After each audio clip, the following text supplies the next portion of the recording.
আসসালামু আলাইকুম। আমরা দুইটা এসি নিয়ে আসছি সার্ভিসিং করার জন্য ও লিক রিপেয়ারিং করার জন্য। দুইটা এসিতেই লিক হচ্ছে। এটা হচ্ছে একটা মসজিদের এসি। তো আনার পরে দেখলাম অনেক পরিমাণে ময়লা। এখন যেহেতু আমি লিক রিপেয়ারিং করতে আনছি তাই সার্ভিসিং করে দিচ্ছি। মসজিদের এসি আমরা সার্ভিসিং করে সুন্দর করে পুরোটা খুলে সার্ভিসিং করতেছি। দেখেন এটা কম্প্রেসারে কী অবস্থা, জং ধরে।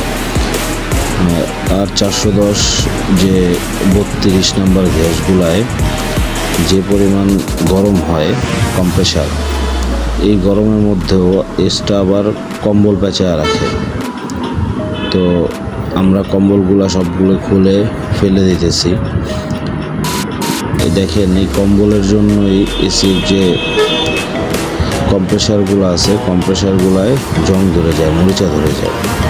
এই জন্য আমরা আগে এগুলো খুলে ফেলে দিব, এরপরে প্রত্যেকটা আবার রং করে দেব।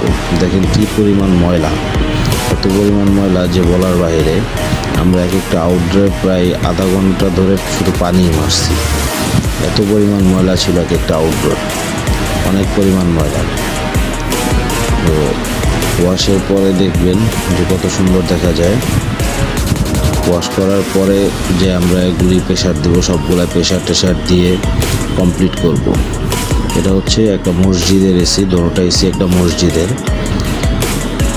তো এর আগে যে টেকনিশিয়ান ভাই কিংবা যেই কাজ করে গেছে, সার্ভিসিং করছে 6 মাস পর পর।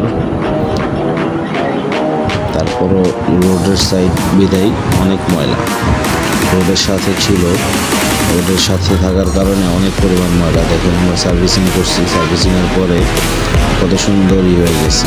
দুটোটা আউটডোর সার্ভিসিং করছি, পুরাটা পার্ট টু পার্ট খুলে, কিচ্ছুই রাখি এই এসির মধ্যে। যা ছিল সব ফ্যান